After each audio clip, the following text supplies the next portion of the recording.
Today we're going to talk about being more human. In a world full of AI-generated perfect images, people are looking for more authentic content. Now, AI can generate anything, and we can't, but we are messy, we are human. So this is a little bit about how to make your images look a little bit more human-generated. So let's go create something. Let's go for an Instagram reel. This is Canva Tips for Authors, where we teach authors how to use Canva for their book marketing.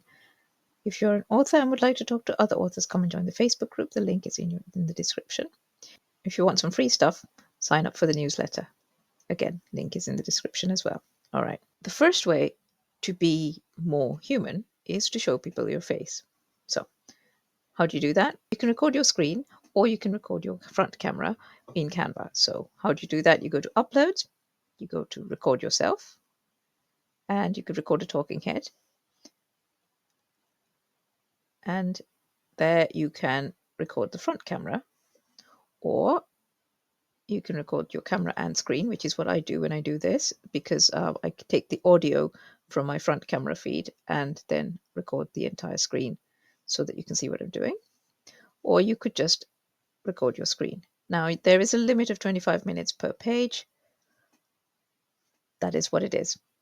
Okay, so that's the first thing. So you can actually use Canva to record your TikTok videos and stuff like that where you are talking to camera. I wouldn't, because TikTok has these lovely filters that make you look all glossy. But again, if you make yourself look too glossy, you stop looking real. So, use wisely. Okay, the other way you can be more authentic is to use your own photos. So again, we go to Uploads. Let's go back. Upload files, find your photos, hit Uploads, and they show up here. So there's a picture of me there, which I just took on my phone. And that's quite nice too. So that is another thing. You could use your own photos. Those are like the really obvious things. Put your face on there. Now, if you are doing an image of your book, say, now you see, none of these are real. I mean, this is probably the most real thing because that's just a picture of your book cover. This is a mock-up, which sort of looks real. This is a mock-up, which again sort of looks real. Right, well, let's use this thing. Right. So we're going to make an image. Now it kind of looks flat, so we need to give it, let's start with the background. We need to give it a background. So let's give the background a color. So you could choose one of the colors from the image itself. Actually, I quite like that one, even though it's not very contrasty. Now that looks like a solid block of color and it looks weird to the human eye. So we're going to look for some sand. You've got lots of different graphics. We're going to get some photos of some sand. And let's select for something free. If you have Canva Pro, you get to choose whether you want free or not free. So we need something that says, that looks like sand, but not too obviously. There we go, that'll do. Let's turn it vertical.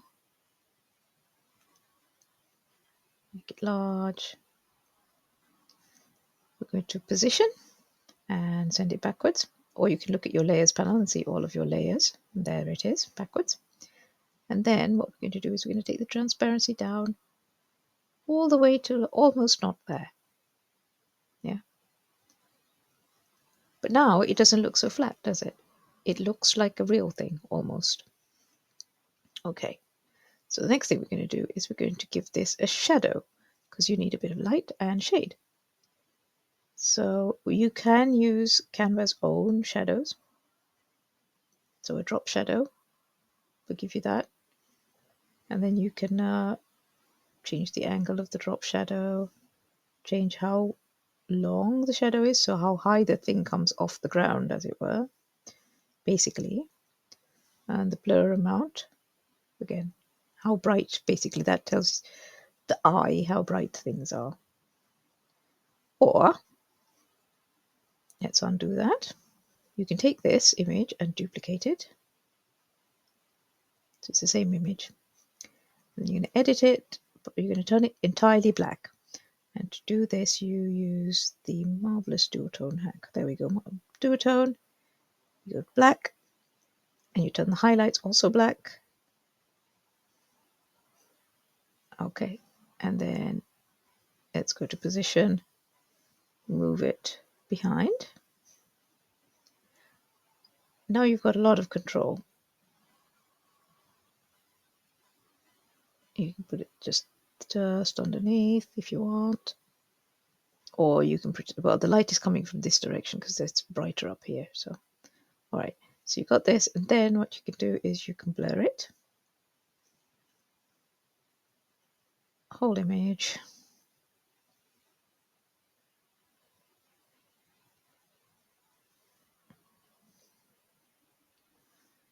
So there, if you wanted to do it yourself, or if you had a fairly awkward thing that didn't blur very well using the presets, that's how you could add a blur. I don't know, but I think it looks slightly more realistic somehow. If you want it to be less obvious, you can just oops, wrong one. Control Z. No. I'm on the wrong layer. Position, wrong layer. Now, in an effort to be more human, I am making mistakes, and you're letting you see them. Totally on purpose. Not really. Okay. So there we go. So now you've got a shadow. Just a quick break to say, if you are new to this whole social media thing, I have a course called Getting Started with Social Media. It's a guide for the bewildered.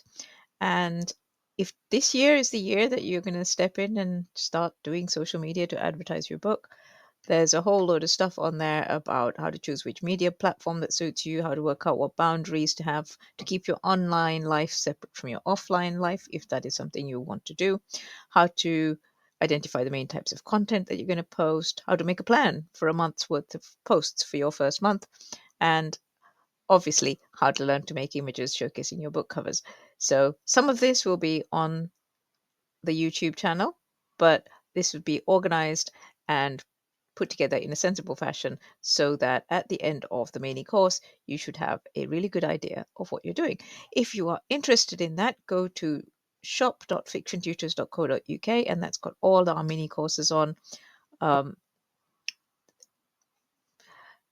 My colleagues, Janet Gover, Alison May, and I have a whole load of mini courses. There are covers course, there's how to pitch your novel, writing better dialogue, starting your newsletter, all kinds of things. So do check it out, fictiontutors.co.uk shop. Okay, right, let's go back to looking at reflections in Canva images. Something else that I'm told AI is not that great at. Something else you could do is reflections. If you are putting this on something that's shiny, let's page, right click, duplicate page. We go to position. Let's remove that. Let's remove our grainy texture. So we want this to look like it's something shiny that is standing on a table. So square.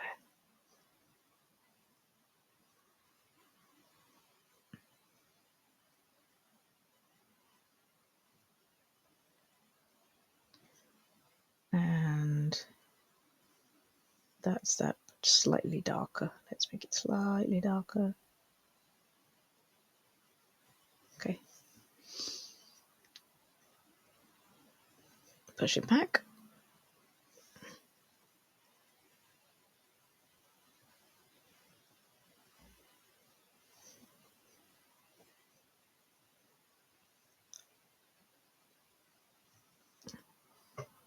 There, let's remove the grainy texture. There we go.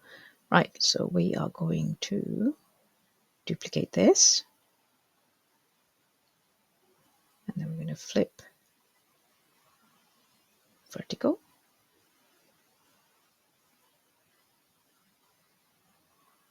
And put it there. And then we're going to turn the transparency down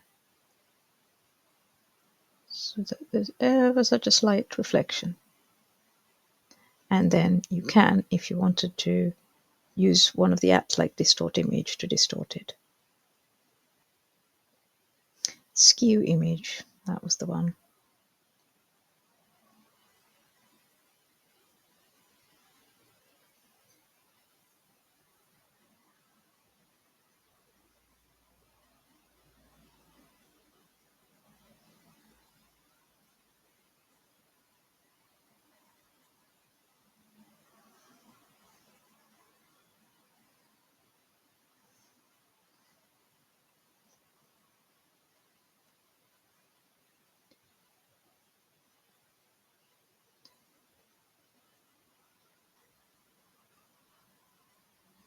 So if you use this one and flip that horizontal, nope, not that way, flip vertical.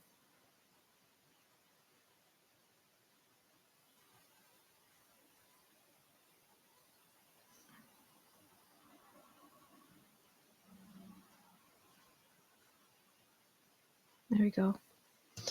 You've got your book on a shiny surface.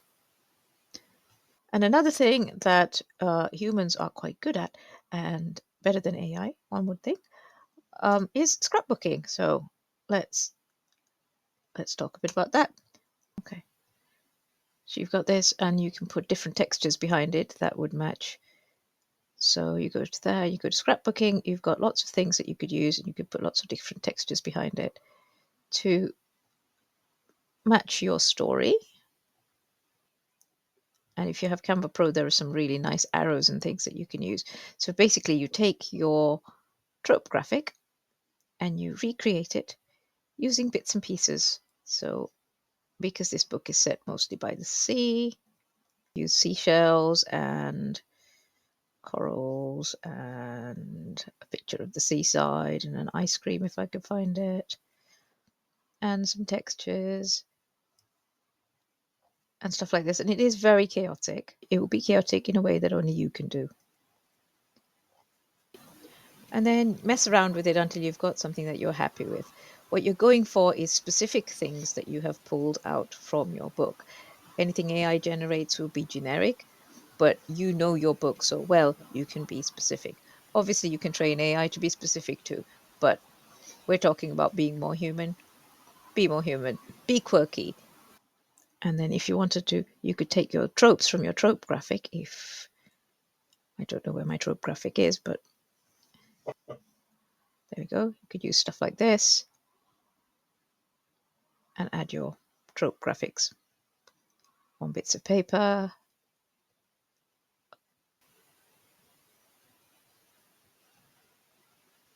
You get the idea. You've got lots of different types of washi tape and stuff that you can use, and just fill it in, make it scrappy. Doesn't matter that it's messy because it makes it human.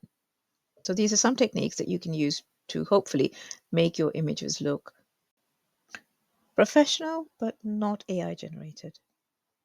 Like I say, nothing really beats your own photographs because they are messy and not perfect. And we are craving that right now when everything is smooth. And if you wanted to share something like this, keep it simple. Tell people the one thing you want them to do.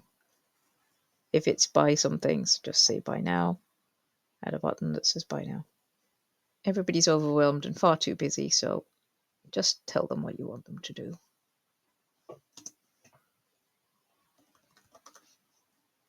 Would help if I could spell button, wouldn't it?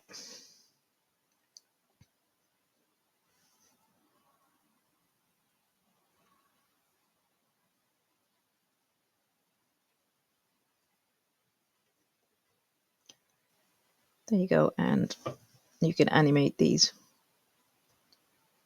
just so that you've got a little bit of movement. There you go. You could save this little thing as a 5-second ad that you can share if you wanted. So hopefully this has given you some ideas towards how to make your designs look a little less perfect, which seems to be completely the opposite of what we've been striving to do so far. But less perfect, more human. use your own voice, use your own photos, use your own face, and yeah, be a little bit less than perfect. If you have things about your book that are quirky and are unexpected, then your AI would not expect it, so it wouldn't put it there. And that is also a nice thing, to have something that looks slightly random but isn't actually random because it's human. If you found this useful, tell all your friends, and I'll see you in the next video.